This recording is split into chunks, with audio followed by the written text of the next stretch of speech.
Hello.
देखिए आपका कुछ व्यक्तिगत कारणों से भाई आज लेट हो गया। और आपका सुरक्षा परिषद पढ़ाया जा रहा था, यानी कि सिक्योरिटी काउंसिल। सुरक्षा परिषद के बारे में एक और सूचना है भाई आपके लिए। ये यूपी एपीओ की वैकेंसी भी जल्दी ही आ जाएगी। जो कल आप मैंने सूचना हमें प्राप्त हुई है कि अभी सीट कंफर्म नहीं है, लेकिन आपका यूपी सिविल जज के हो सकता है पहले ही यूपी एपीओ आ जाए, लेकिन सीट अभी कंफर्म नहीं है। यानी कि अगले माह आने का चांस है। यानी कि यूपी पीसीएस जे और एपीओ दोनों वैकेंसी आएगी, लेकिन ये भी चांस है कि यूपी एपीओ पहले आ जाए। तो आपका यूपी एपीओ में आपका जो मैंने सिलेबस है, आपका एविडेंस है, आपका पुलिस एक्ट, आईपीसी, सीआरपीसी।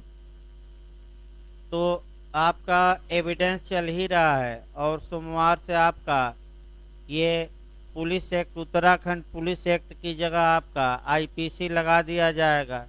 और जब एविडेंस समाप्त होगा तब आपका भाई सीआरपीसी लगेगी। और जब आईपीसी समाप्त होगी तो उत्तर प्रदेश का पुलिस एक्ट पढ़ाया जाएगा। अगर वैकेंसी आ जाती है पहले ही तो आपका सीआरपीसी बाद में पढ़ाया जाएगा। पहले उत्तर प्रदेश में जो पुलिस एक्ट 1861 है वो पढ़ाना पड़ेगा। मैंने शेड्यूल बता दिया जाए आगे। तो आपका सोमवार से आईपीसी भी 35 क्वेश्चन आईपीसी से आएंगे। यानी कि 100 में 35 नंबर का आपका प्री में आईपीसी से आएगा। तो आईपीसी भी काफ़ी महत्वपूर्ण है।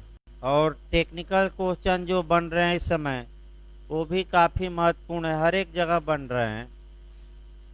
आइए देखा जाए आपका सुरक्षा परिषद भाई 2 लेक्चर हो गया, आज इसको समाप्त किया जाए क्योंकि लंबा है। और पूरी जिम्मेदारी क्या है अंतर्राष्ट्रीय शांति और सुरक्षा बनाए रखने की सुरक्षा परिषद की। यानी कि न्याय का अंतर्राष्ट्रीय न्यायालय 4-5 दिन चला और ये भी काफ़ी समय ले लिया। समय इसलिए लग रहा है कि भाई हम भी प्रयास कर रहे हैं कि जो भी क्वेश्चन आपका कंपटीशन में आए बाहर न जाए, क्योंकि तमाम लोग एलएलएम की प्रवेश परीक्षा देंगे भाई, उसके बाद नेट जेआरएफ का देंगे, फिर उत्तराखंड जे का देंगे, यूपी जे का देंगे। तो जो अंतर्राष्ट्रीय संगठन से क्वेश्चन आए, प्रयास ये किया जा रहा है कि वो क्वेश्चन लेक्चर और नोट से बाहर न जाए। देखिए आपका सुरक्षा परिषद द्वारा विवादों का शांतिपूर्ण ढंग से निपटारा चैप्टर 6 में पढ़ाया गया था और कल पूरा भी हो गया था। अब आइए संयुक्त राष्ट्र संघ के चार्टर का अध्याय 7 से भी यूपी में कई बार क्वेश्चन बन चुका है। क्वेश्चन आपका ये बना है अध्याय 7 से। पहला क्वेश्चन तो यही बनता है अध्याय 7 से कि अनुशासनिक कार्यवाही द्वारा, इसका मतलब ये हुआ कि अनुशासनिक या सेंसनल कार्यवाही द्वारा आपका अंतर्राष्ट्रीय शांति और सुरक्षा को बनाए रखने के लिए अंतर्राष्ट्रीय विवादों के निपटारे का प्रावधान यूएनओ के किस चैप्टर में है। यानी कि कुल मिलाकर अनुशासनिक जो कार्यवाही होती है वह संयुक्त राष्ट्र संघ के किस चार्टर में है। डायरेक्ट क्वेश्चन कई बार बना है, तो अगर अध्याय पूछे तो आपको मारना है अध्याय 7। याद रखिए। दूसरा मॉडल ये बन सकता है जो सेंसनल या अनुशासनिक कार्यवाही है वह किस अनुच्छेद से किस अनुच्छेद तक है। तो यहाँ अध्याय 7 आपका 39 से लेकर 51 तक। भाई ये भी याद रखना अध्याय कहाँ से कहाँ तक। अब इसमें जो आपको 4 या 5 अनुच्छेद अच्छे से पढ़ने हैं, यानी कि भले आप 10-11 अनुच्छेद न पढ़िए, लेकिन फिर बता दिया जाए शुरुआती दौर में आप कम से कम 3 या 4 अनुच्छेद याद रखेंगे जो लगातार पूछे जाते हैं। एक 39 याद रखेंगे, फिर आपका 41 याद रखेंगे, फिर 42 से क्वेश्चन बनता है और फिर 51 से। माने कि अब तक का जो इतिहास रहा है उत्तर प्रदेश सिविल जज का, आपका इन्हीं 4 अनुच्छेदों के इर्द गिर्द 99% क्वेश्चन बनते हैं। फिर एक बार अनुच्छेद याद रखिएगा 4। अगर न पूरा पढ़ना हो तो कम से कम कितना पढ़िएगा 4। आपका फिर बताया जाए 39, फिर आपका 41, 42 ज़्यादा पूछा जाता है आक्रामक कार्यवाही या बल का प्रयोग कर देना, और 51 इसलिए ज़्यादा पूछा जाता है कि 51 में व्यक्तिगत और सामूहिक रूप से सेल्फ डिफेंस या आत्मरक्षा का अधिकार आपका दिया गया है। तो 51 भी ज़्यादा पूछा जाता है। अब आइए एक हल्का सा भूमिका बांध के तब 39 से शुरू करना था हमें। देखिए, जब भी कोई विवाद या डिस्प्यूट उत्पन्न होता है जिससे कि अंतर्राष्ट्रीय शांति और सुरक्षा खतरे में पड़ सकती है, तो ऐसी दशा में सुरक्षा परिषद का ये कर्तव्य है कि वह अध्याय 6 के तहत सबसे पहले उस विवाद को शांतिपूर्ण ढंग से निपटारे का क्या करे प्रयास। शांतिपूर्ण ढंग में क्या क्या हो सकता है, तो मध्यस्थता हो सकती है, मध्यस्थ रह सकते हैं, सुलह करा ले, वार्ता करा ले, आपका समझौता कराए, पूछताछ कराए इत्यादि बताया गया था भाई कल। ये सब कार्यवाही कौन कर सकती है? सुरक्षा परिषद निर्देश दे सकती है कि आप लोग आपस में बैठकर और बातचीत करके मामले को सलटा लीजिए। तो ये बातचीत जो द्वारा या शांतिपूर्ण ढंग से मामले को सलटाने या सॉल्व करने का प्रावधान अध्याय 6 में था। अगर शांति से बात नहीं बनती है तो अब अशांति होती है, और वहीं अशांति आपको देखना है। और अशांति आपका यानी कि शांति से अगर बात नहीं बनती है तो अब आपका आक्रामक कार्यवाही होगी, अनुशासनिक कार्यवाही होगी, और कौन कौन सी कार्यवाही इस आपका चैप्टर में अध्याय 7 में मिलेगी वो पहले देख लिया जाए। अनुशासनिक कार्यवाहियों में होता क्या है? एक तो राजनयिक संबंध विच्छेद कर लिया जाए, यानी कि प्रत्येक देश उस देश से अपना दूत क्या करे, एम्बेसडर क्या करे, वापस मंगाए। दूसरा आपका नाकाबंदी। नाकाबंदी माने उस देश को चारों तरफ से क्या कर लिया जाए, घेर लिया जाए, आपका जल से, थल से, नभ से। जितने संचार साधन हैं उनको काट दिया जाए, ये भी हो सकता है भाई अनुशासनिक में। आपका आपूर्ति ठप कर दिया जाए, तमाम प्रतिबंध लगा दिए जाएं, और अंत में जब कुछ स्थिति नहीं संभलती तो संयुक्त राष्ट्र की सेनाएं यानी कि आपका उस देश पर आक्रमण करेगी। तो आक्रामक कार्यवाही कहाँ दी गई है वहीं पूछा जाता है 42, यानी कि जो ज़्यादा पूछा जाता है कि आक्रामक कार्यवाही, यानी कि अब थल, नभ और जल तीनों के माध्यम से उस देश पर सेनाएं आक्रमण करेंगी। तो यूपीजे और एलएलए में एक और क्वेश्चन बना है कि संयुक्त राष्ट्र को जो राज्य सेना देते हैं क्या देने के लिए बाध्य हैं कि उनका विवेकाधिकार है? बाध्य नहीं है, यानी कि जो यूएनओ के सदस्य हैं उनका विवेकाधिकार है, चाहे तो वह यूएनओ को सेना दे या न दे। और गवाह रहा इतिहास, भारत ने कभी भी किसी दूसरे देश पर आक्रमण के लिए अपनी सेना नहीं दी है। लेकिन जिन देशों में शांति की स्थापना आवश्यक है, जैसे सोमालिया इत्यादि, वहां भारत के सैनिक गए और शांति स्थापित किए। लेकिन युद्ध में भारत ने कभी सेना नहीं भेजी, चाहे वह अफगानिस्तान हो, चाहे वह इराक हो, चाहे सीरिया हो। तो ज़्यादातर सेनाएं आपका नाटो देता है, अमेरिका, ब्रिटेन इत्यादि। भारत भाई शांति के लिए तो सेना देता है, लेकिन युद्ध के लिए नहीं। तो आइए एक एक अनुच्छेदों से देखा जाए भाई। अब अनुच्छेद मैं 4-5 बताया हूँ, उसको जरूर याद रखिए। और सैनिकों वाला पूछा गया तो भी मैं अनुच्छेद बताऊंगा। देखिए आपका अध्याय 7, शांति को खतरे में डालने वाले मामलों, शांति भंग और आक्रामक कार्यों के संबंध में कार्यवाही।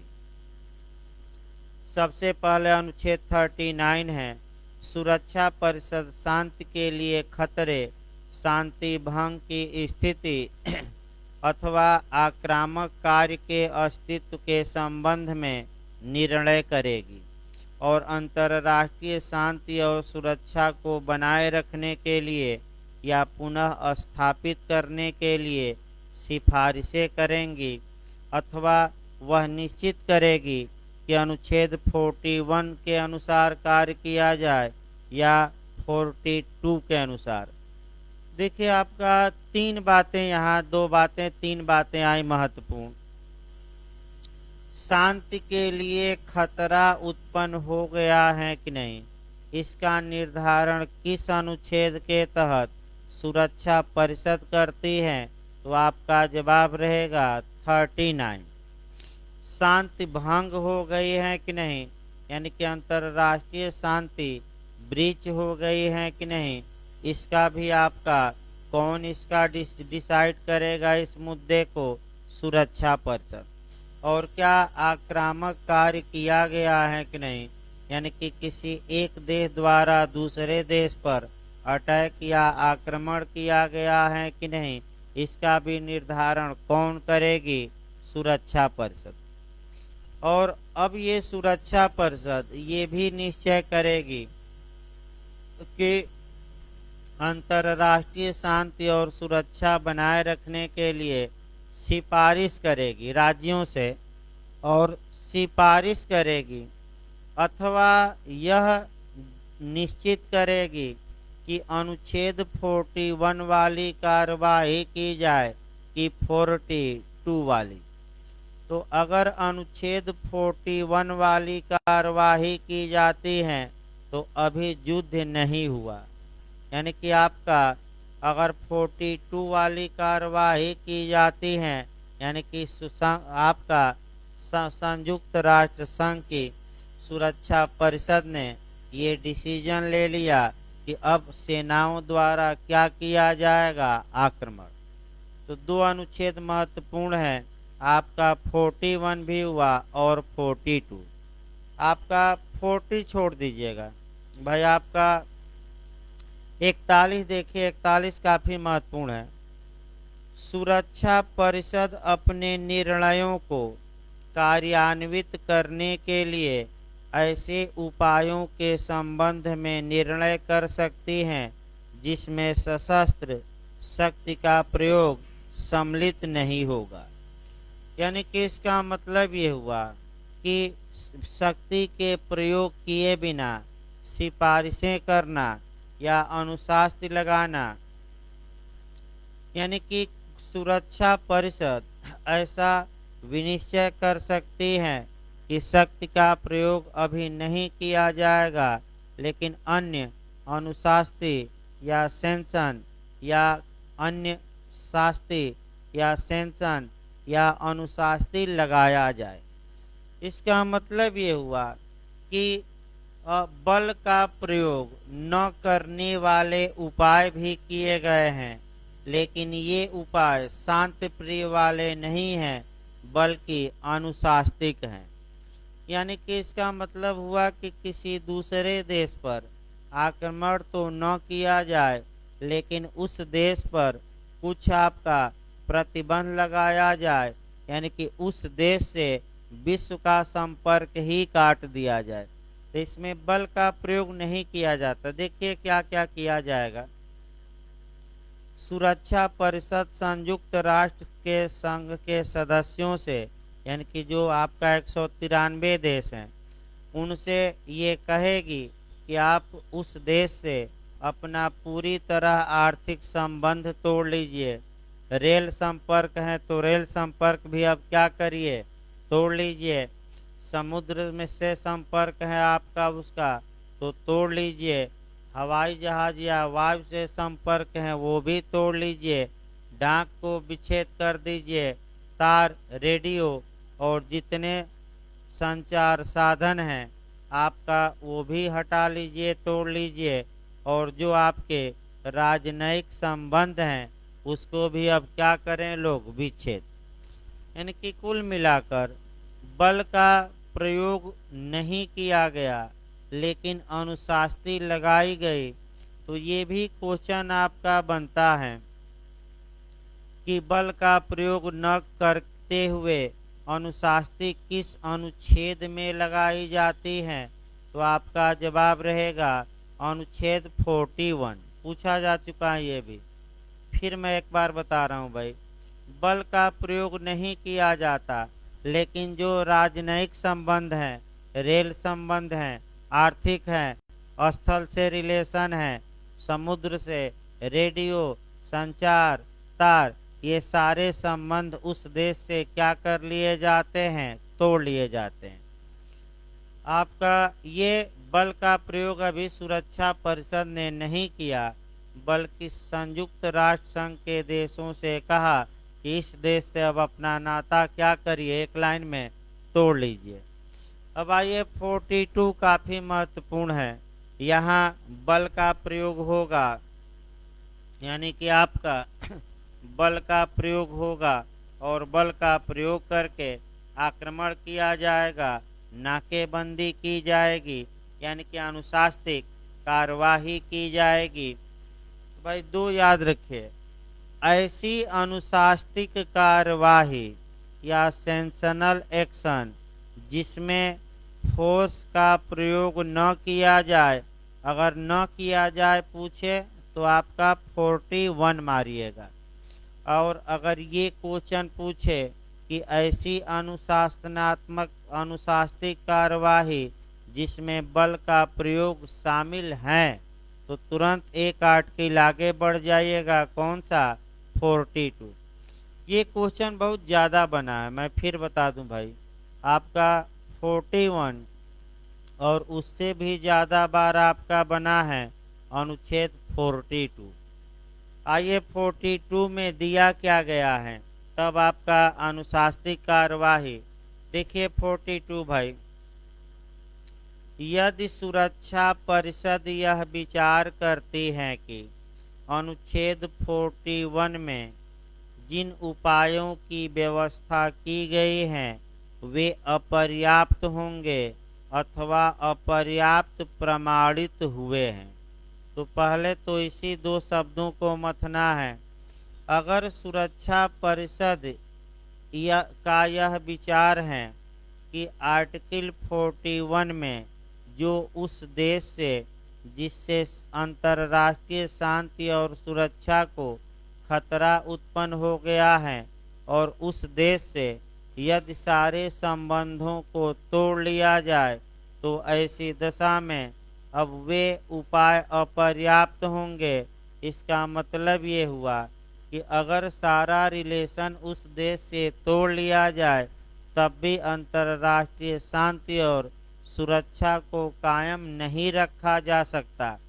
यानी कि वह देश दुष्ट देश है, कह सकते हैं, कुत्ते की दुम है, और पहले ही अब आशंका हो गई है कि अगर रिलेशन तोड़ भी लिया जाए तो मानने वाला नहीं है, अथवा अपर्याप्त प्रमाणित हुए हैं। इसका मतलब ये हुआ कि अनुच्छेद 41 के तहत सभी प्रतिबंध लगाए गए थे, लेकिन प्रतिबंध लगाने के बावजूद भी उन प्रतिबंधों का उस देश पर कोई असर नहीं पड़ा है। तो देखिए, दो बातें हुई बेयरेक्ट में, या तो 41, या तो सुरक्षा परिषद का विचार हो कि अगर हम प्रतिबंध लगाते भी हैं तो इस देश पर उसका कोई असर नहीं पड़ेगा, तो प्रतिबंध न लगा के आपका डायरेक्ट 42 की कार्यवाही की जाए। और दूसरा, प्रतिबंध लगाया गया था और प्रतिबंध लगाए जाने के बावजूद भी वह देश माना नहीं, यानी कि ये साबित हो गया है कि जो प्रतिबंध लगाए गए थे वह अपर्याप्त हैं, यानी कि पर्याप्त नहीं है। तब कौन सी कार्यवाही की जाएगी? सेक्शन 42 की। अभी आगे बताएंगे हम। इसको आपका कोरिलेट करके ही पढ़ना है भाई। देखिए, दो जगह से इसको कोरिलेट करिएगा। जो ये शब्द हैं, दो बातें, अगर सुरक्षा परिषद को ये लगता है कि यदि हमने अनुच्छेद 41 के तहत जो प्रतिबंध हम दिए हैं संबंधों को तोड़ लेना, अगर वह प्रतिबंध हम लगाते भी हैं तो इसका कोई प्रभाव नहीं पड़ेगा उस देश पर, या प्रतिबंध लगाया गया और कुछ समय इंतजार किया गया लेकिन प्रतिबंधों का असर नहीं पड़ा है, तो ऐसी दशा में किस अनुच्छेद की कार्यवाही की जाएगी? 42 की। इसका मतलब ये हुआ कि बिना प्रतिबंध लगाए भी और प्रतिबंध लगाने के बाद भी दोनों दशाओं में 42 के तहत कार्यवाही की जा सकती है।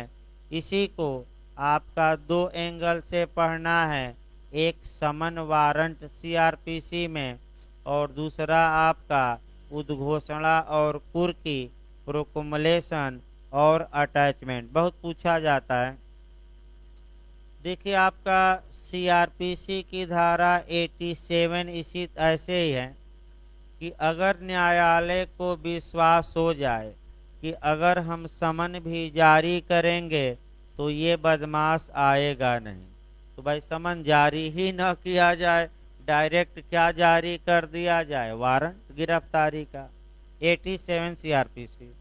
दूसरा, न्यायालय ने समन जारी किया और समन पर आने की जो डेट थी उस डेट पर वह आया नहीं, यानी कि उपाय किया गया लेकिन देश माना नहीं, तो आपका क्या करेगा न्यायालय? सीआरपीसी के तहत गिरफ्तारी का वारंट। इसके बाद आपका उद्घोषणा और कुर्की में भी ऐसे ही चलता है। सामान्य नियम ये है कि सबसे पहले सीआरपीसी की धारा 82 के तहत उद्घोषणा की जाए और उसके बाद 83 के तहत कुर्की की जाए।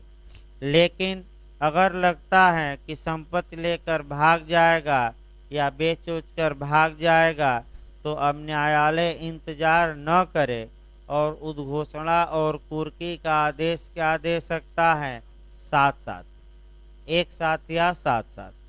तो उसी प्रकार आपका यहाँ भी याद रखिएगा, बता ही दिया गया है। दो बार आगे देखिए भाई, शब्द अभी अनुच्छेद 42 काफी महत्वपूर्ण है, एक एक शब्दों को देखिए, फिर एक बार शुरुआत किया जाए। यदि सुरक्षा परिषद यह विचार करती है कि आर्टिकल 41 में जिन उपायों की व्यवस्था की गई है वे अपर्याप्त होंगे अथवा अपर्याप्त प्रमाणित हुए हैं तो अंतर्राष्ट्रीय शांति और सुरक्षा को बनाए रखने के लिए वायु, समुद्र अथवा थल सेनाओं के माध्यम से वह आवश्यकतानुसार कार्यवाही कर सकती हैं। इन कार्यवाहियों में संयुक्त राष्ट्र सदस्यों द्वारा वायु, समुद्र या थल सेनाओं के माध्यम से प्रदर्शन, यानी कि सबसे ये भी किया जा सकता है कि आपका सैनिकों को भेज दिया गया उस देश के बॉर्डर पर और सैनिक जाकर खड़े हो गए और क्या कर रहे हैं, प्रदर्शन। यानी कि आप प्रदर्शन का मतलब दिखावा करना, नौटंकी करना। प्रदर्शन नौटंकी तो नहीं कहा जा सकता भाई, लेकिन दिखावा, दिखावा का मतलब कि अब हम आ गए हैं, अभी भी वक्त है कि सुधर जाओ और नहीं तो अब ना आ गए हम। इसके बाद नाकेबंदी। नाकेबंदी का मतलब होता है कि उस देश को चारों ओर से घेर लिया जाए। तो कैसे घेरा जाए? थल से घेरा जाए, जल से घेरा जाए और कैसे? आकाश से। तीनों से क्या किया जाए? घेर लिया जाए। तथा अन्य कार्यवाहियां शामिल हैं। ये जो अन्य कार्यवाहियां शामिल हैं, इसका मतलब ये हुआ कि अंततोगत्वा किसका प्रयोग किया जाए? बल का। यानी कि जो ये सैनिक जो तीनों नभ, जल और थल के थे, अब ये तीनों प्रदर्शन कर रहे थे, अपनी शक्ति दिखा रहे थे और अंत में अगर वह देश नहीं मानता तो बल का प्रयोग किया जाएगा। यानी कि अन्य कार्यवाहियां की जाएंगी, यानी कि अब उस पर आक्रमण किया जाएगा और आक्रमण करने के बाद अंतर्राष्ट्रीय शांति और सुरक्षा को क्या किया जाएगा? मेंटेन। इसका तमाम उदाहरण है। लेटेस्ट आपका जो है आपका इराक युद्ध देख सकते हैं और इसके बाद आपका आया अफगानिस्तान, जहां की अमेरिका और तमाम देशों ने आपका ये लगा कि इससे तो भाई शांति भंग हो सकती है और अभी भी अफगानिस्तान के मंत्री संतरी धमकी ही दे रहे हैं कि हमें मान्यता दीजिए, नहीं तो इसका बुरा परिणाम होगा। और पिछलग्गू जो पाकिस्तान है, जो स्वयं लग रहा है कि अब नष्ट होने के कगार पर हैं, ये पूरी तरह बल दे रहा है और खुद पाकिस्तान के पीएम और वहाँ के मंत्री भी कह रहे हैं कि अगर तालिबान को मान्यता देनी चाहिए, अगर विश्व नहीं देता है तो ये विश्व के लिए घातक होगा, विश्व को इसका परिणाम क्या होगा। और तालिबान के जो मंत्री हैं वो भी लगातार धमकी दे रहे हैं कि विश्व को इसका परिणाम भुगतना होगा, बहुत बुरा होगा, हमें महासभा में बोलने की क्या दी जाए। अभी तो विवाद महासभा में चल रहा है। यानी कि 42 के तहत नाकेबंदी भी है, शक्ति का प्रदर्शन भी है, आपका याद रखिए। और तीनों सेनाओं के माध्यम से आक्रामक कार्यवाही भी है, यानी कि क्या किया जा सकता है? आक्रमण। अब आइए इधर जो बीच के अनुच्छेद हैं, देखिए इधर जो आपके बीच के अनुच्छेद हैं, यानी कि 43 से लेकर और 50 तक, इन अनुच्छेदों में आपका बस ये दिखाई दिया, माने इन अनुच्छेदों में मुख्य प्रावधान यही किया गया है कि संयुक्त राष्ट्र संघ को सैनिक कैसे मिलेंगे। तो इसके बारे में आपका पूरा अनुच्छेद नहीं पढ़ना है भाई, इसके बारे में एक बस कंसेप्ट बना लेना है कि संयुक्त राष्ट्र संघ के पास अपनी कोई सेना नहीं, पहला नियम। दूसरा नियम, संयुक्त राष्ट्र संघ के सदस्य देश अपनी सेनाओं को देने के लिए बाध्य नहीं है, बल्कि क्या है? विवेकाधिकार। तीसरी बात जो आपको समझनी है वह ये समझनी है कि प्रत्येक देश संयुक्त राष्ट्र संघ से करार करता है और करार के अनुसरण में अपनी सेनाओं को संयुक्त राष्ट्र संघ को देता है।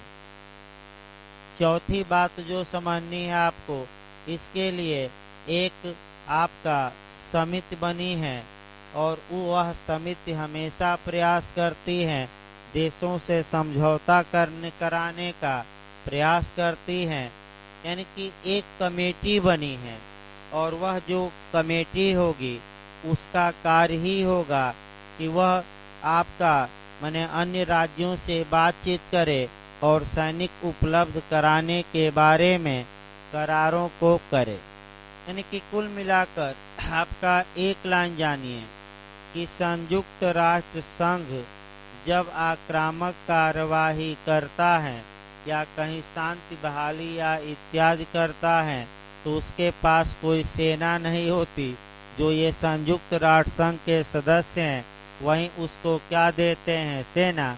तो क्या देने के लिए बाध्य हैं कि विवेकाधिकार और करार के माध्यम से दिया जाता है।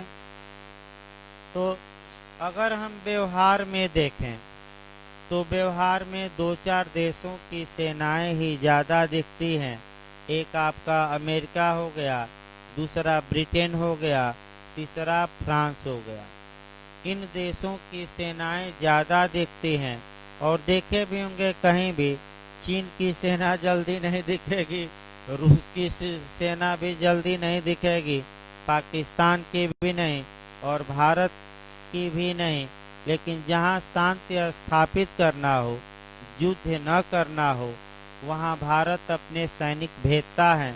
जहां भुखमरी हो गई हो इत्यादि, जैसे कि आपका सोमालिया में भेजा, तमाम जगह भेजा। और जो सैनिक यहां से जाते हैं उन्हें आपका अलग से वेतन इत्यादि दिया जाता है, यानी काफ़ी लोग पैसा पाते हैं। तो इस प्रकार आपका जो 43 से लेकर और 50 तक का प्रावधान था ये कम पूछा जाता है। बस यही बातें 3-4 याद रखनी है। इसके बाद जो अगला क्वेश्चन आपका बनता है 51 से, आइए 51 जब भी पढ़िए तो संयुक्त राष्ट्र के जो सिद्धांत हैं, यानी कि जो आपका, फिर एक बार अनुच्छेद याद रखिए। अनुच्छेद 1 में क्या दिया गया है, प्रयोजन। 2 में क्या दिया गया है, सिद्धांत। 3 में क्या दिया गया है, मूल सदस्य। 4 में क्या दिया गया है, नए सदस्य। 5 में क्या दिया गया है, निलंबन। और नहीं, आपका निलंबन नहीं, ये 4 में दिया है आपका, 2 हाँ 3 4 में दिया है।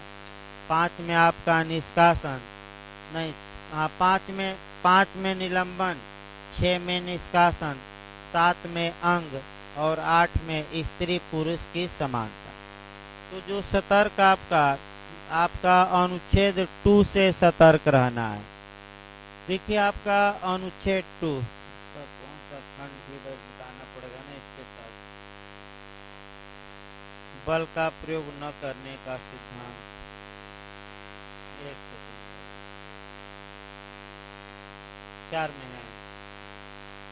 देखिए भाई 2 के 4 में ना, देखिए यहाँ से उठाना है आपको। यानी कि जो आपका 51 पढ़ने के लिए जो पॉइंट उठाना है उसको थोड़ा सतर्क रहना है।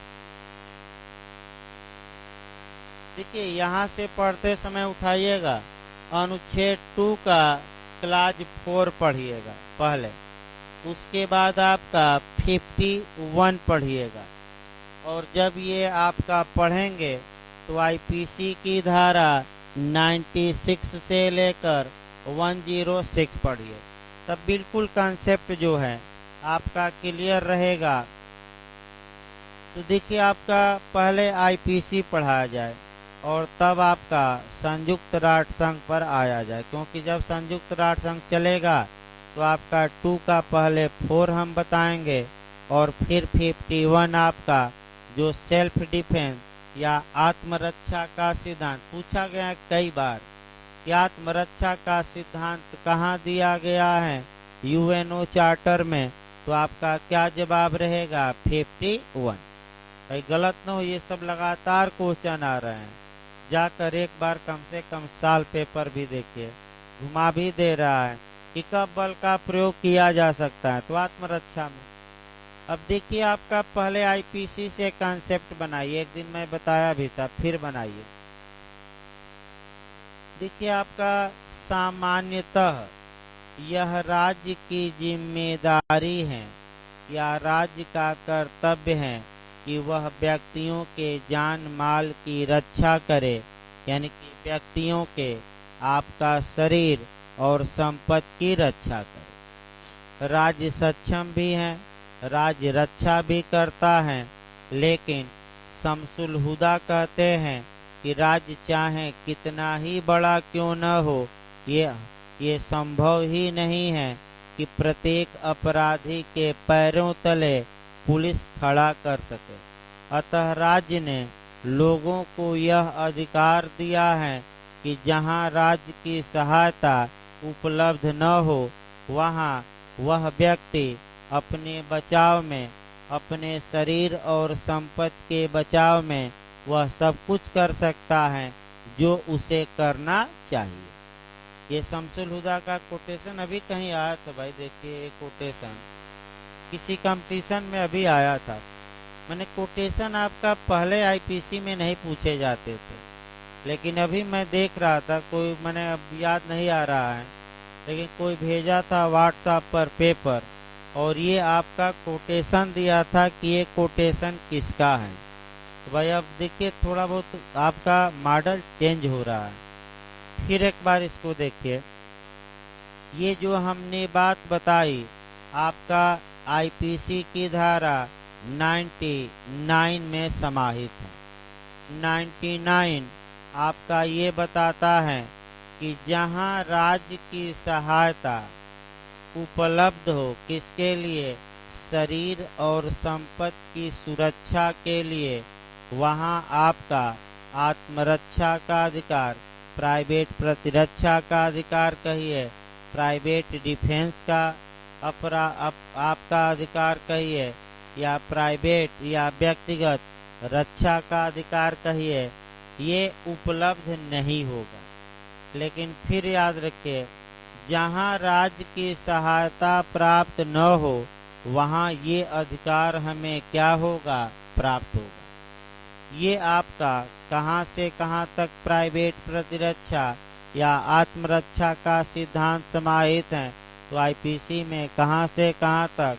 आपका 96 से लेकर 106 तक। पूरा ना मार दीजिएगा 76 से।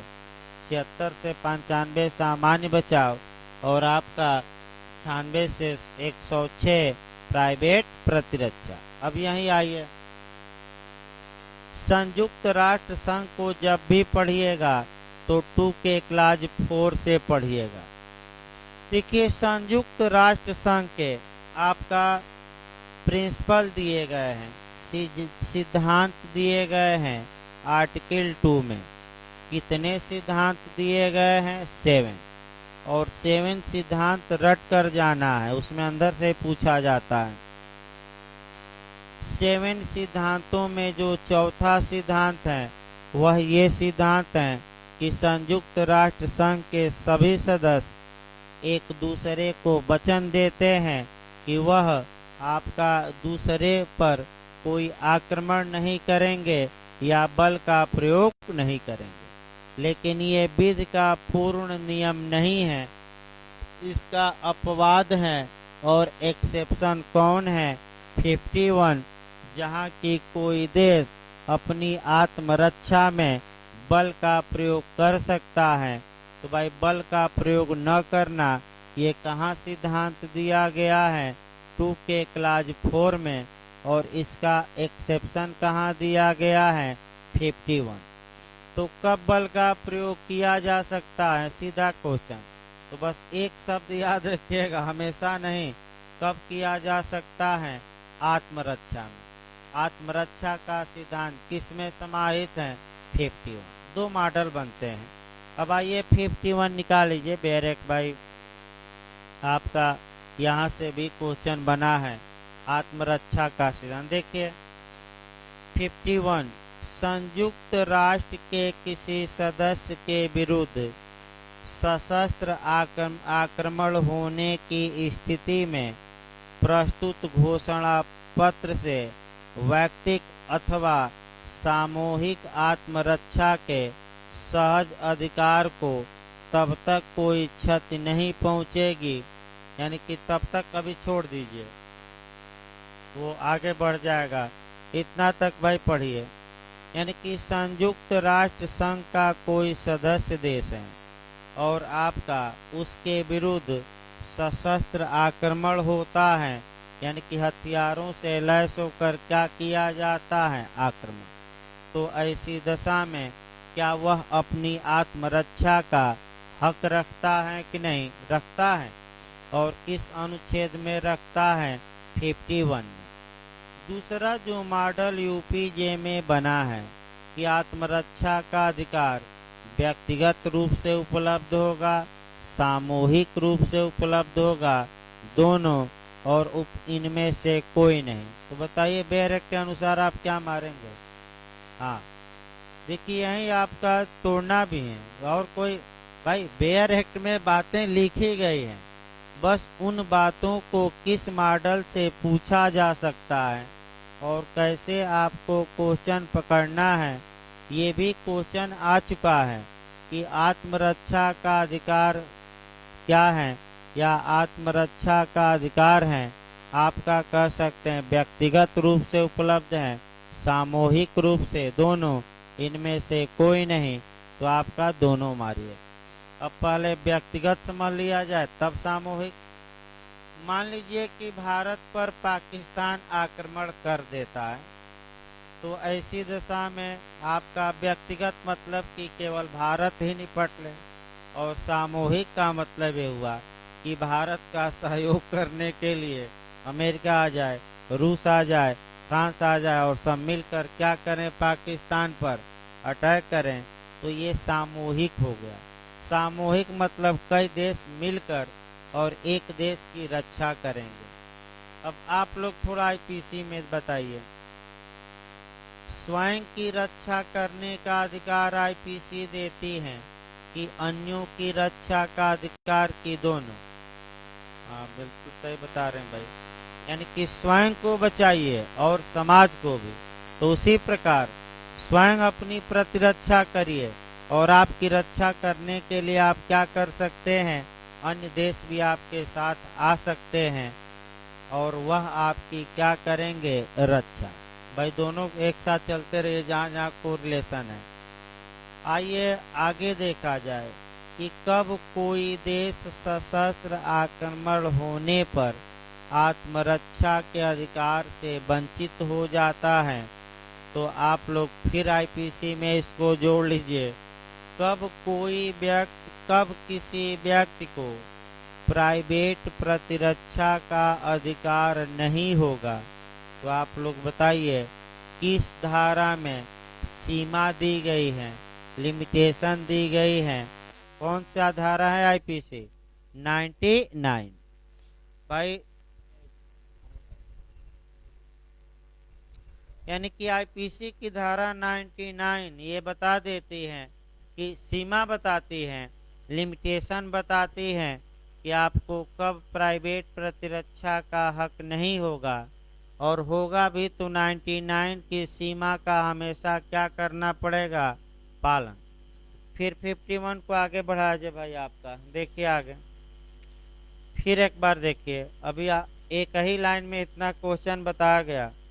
संयुक्त राष्ट्र के किसी सदस्य के विरुद्ध सशस्त्र आक्रमण होने की स्थिति में प्रस्तुत घोषणा पत्र से वैयक्तिक यानी कि पर्सनल अथवा कलेक्टिव आत्मरक्षा के सहज अधिकार को तब तक कोई क्षति नहीं पहुंचेगी जब तक सुरक्षा परिषद अंतर्राष्ट्रीय शांति और सुरक्षा बनाए रखने के लिए आवश्यक कार्यवाही नहीं करती।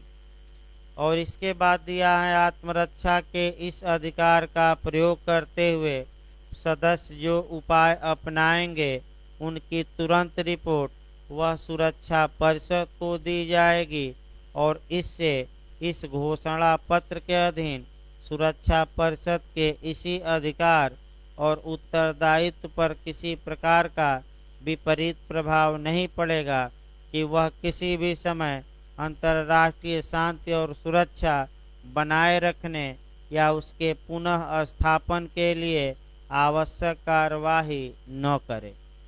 इसका मतलब ये हुआ कुल मिलाकर कि कब प्राइवेट प्रतिरक्षा का अधिकार देशों को नहीं होगा, तो जब उस मामले में अगर सिक्योरिटी काउंसिल सुरक्षा परिषद आपकी रक्षा की कार्यवाही कर रही है, तब आपको अपना आत्मरक्षा का अधिकार नहीं होगा। सेम आईपीसी में भी नियम है कि जब राज्य आपकी सुरक्षा कर रहा है तो आपको स्वयं के प्राइवेट प्रतिरक्षा का अधिकार होगा कि नहीं? नहीं होगा आईपीसी में। और सेम प्रावधान आपका 51 में है कि जब सुरक्षा परिषद उस देश के विरुद्ध जिसने आक्रमण किया है उसके विरुद्ध कार्यवाही कर रहा है तो आपको आत्मरक्षा का अधिकार नहीं होगा, क्योंकि आपकी ओर से अब लड़ाई कौन लड़ेगा? सुरक्षा परिषद। दूसरी बात जो महत्वपूर्ण है, अगर आपने आत्मरक्षा में सेल्फ डिफेंस में बल का प्रयोग किया तो आपका कर्तव्य है कि आप इसकी सूचना तत्काल सुरक्षा परिषद को दीजिए और अपनी आत्मरक्षा करते रहिए। लेकिन अगर सुरक्षा परिषद चाहे तो कोई अन्य उपाय करे, और नहीं तो अगर सुरक्षा परिषद जब तक कि कोई कार्यवाही नहीं करती तब तक कोई देश आत्मरक्षा के अधिकार से वंचित नहीं होगा। अब इसको भारत पाकिस्तान पर भी जोड़ सकते हैं कि आपका आज़ादी के बाद पाकिस्तान ने कश्मीर हथियाने के लिए भारत पर आक्रमण किया। फिर भारत ने आपका आत्मरक्षा में क्या किया? बल का प्रयोग किया, और आत्मरक्षा में बल का प्रयोग करके गलती एक ही कर दिया भारत कि तुरंत सुरक्षा परिषद को सूचना दिया।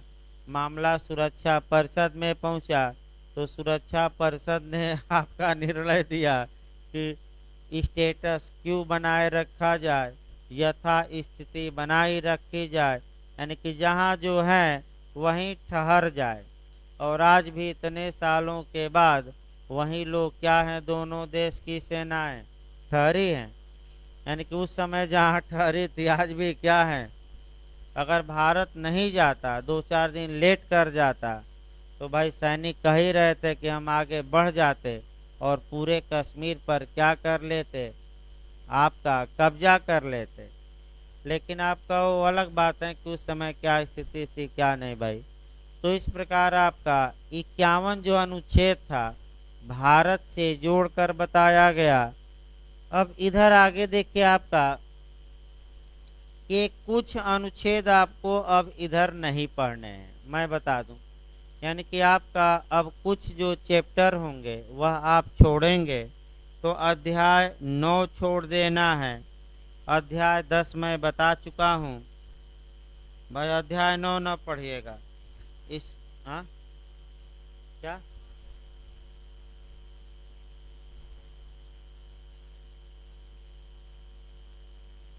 नहीं, 8 भी नहीं पढ़ना है, उसको छोड़ दीजिए भाई। आज तक के इतिहास में कभी कोई क्वेश्चन नहीं बना है, तो जबरदस्ती ना पढ़िए। अध्याय 9 भी छोड़ देना है, अध्याय 8 भी छोड़ देना है। देखिए ये नहीं पढ़ना है, अध्याय 9 भी छोड़ देना है।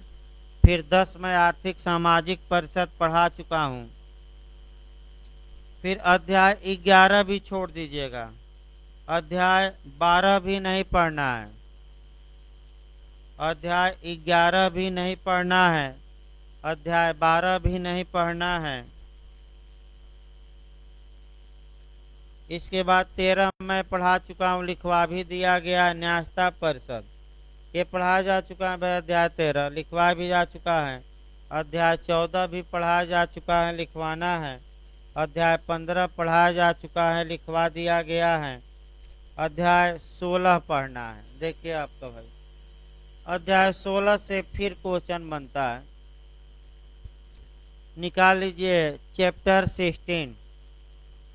अध्याय 16 से जो क्वेश्चन बनता है आपका एक अनुच्छेद ज्यादा पॉपुलर बनता है, माने एक अनुच्छेद दो है। 90% चांस है कि आपका यही अनुच्छेद कंपटीशन में आता है, लेकिन हम बताएंगे अध्याय 16 को। लेकिन 90% चांस है कि ये आर्टिकल पूछा जाता है 105। 105 में ये पूछा जाता है कि संयुक्त राष्ट्र संघ को प्रिविलेज या विशेषाधिकार और छूट या उन्मुक्तियां किस आर्टिकल में दी गई हैं। तो जब भी आपका प्रिविलेज या विशेषाधिकार पूछे तो भाई अनुच्छेद याद रखना है। और कौन सा अनुच्छेद है? संयुक्त राष्ट्र संघ के चार्टर का 105।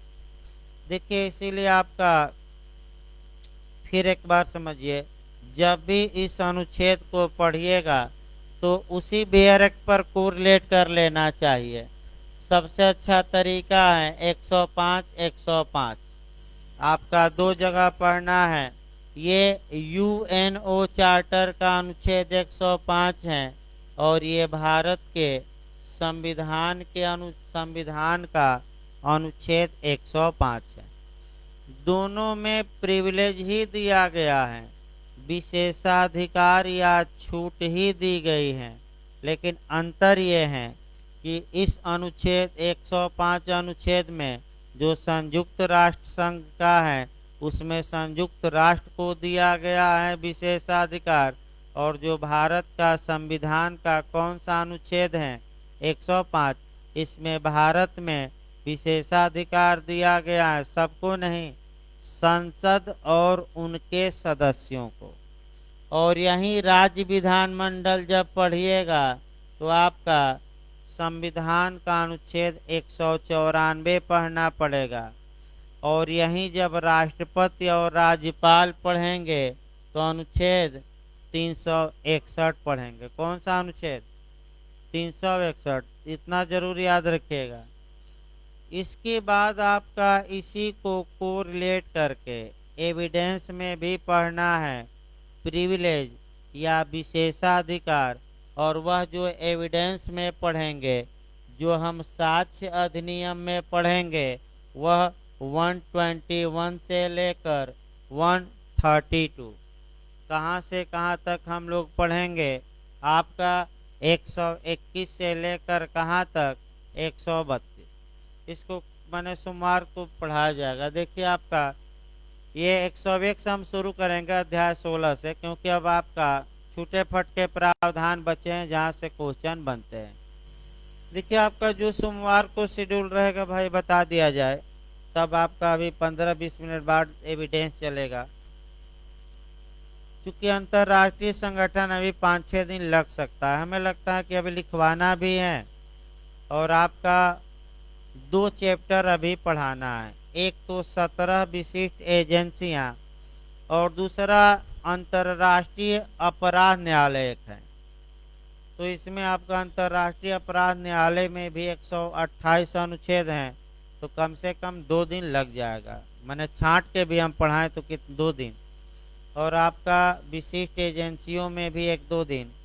तो जो आपका सोमवार से शेड्यूल रहेगा, आपका 7:30 से 8:30 बजे तक इंग्लिश का क्लास चलेगा।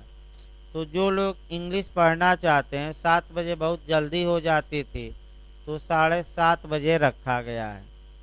इसके बाद आपका 8:30 बजे से और आपका 10, 10:15 तक जो भी चले, आपका भी अंतर्राष्ट्रीय संगठन चलेगा, फिर एविडेंस चलेगा और एक नया आपका सब्जेक्ट शुरू होगा लगभग वहीं 11:15 बजे से आईपीसी। और आपका उसके बाद प्रकाश सर की जीएस की क्लास चलेगी। तो जो लोग जीएस पढ़ने के इच्छुक हैं, आपका भाई 1-1:15 बजे तक जीएस पढ़कर तब जाइए, ताकि पूरा आपका निपटा रहे। क्योंकि भाई यूपी जे आने वाली हैं और आपका यूपी एपीओ भी हो सकता है जे से पहले ही आ जाए, क्योंकि एपीओ की हलचल ज़्यादा है और जे की आपका थोड़ा सुस्त पड़ी है। भाई सही रहेगा, आपका एविडेंस और आईपीसी चलेगा और आपका शेड्यूल सही रहेगा, क्योंकि भाई मेरिट हाई जा रही है। पहली वरीयता आपका मेंस पर तो है ही, लेकिन पहला आपका अटैक प्री पर भी होना चाहिए, क्योंकि कई लोग बिहार एपीओ में भी प्री पास नहीं किए, खूब तैयारी किए थे। तो भाई ये भी हमें देखना है कि कहीं पहले ही सीढ़ी से बाहर ना हो जाए, यानी कि पहले सीढ़ी से गिर कर क्या ना करें, आपका बाहर ना हो जाए। तो ये 15 मिनट बाद क्लास चलेगा भाई, कम से कम बता दिया जाए आपको, कम से कम आपका 15 मिनट लगेगा, एविडेंस चलेगा।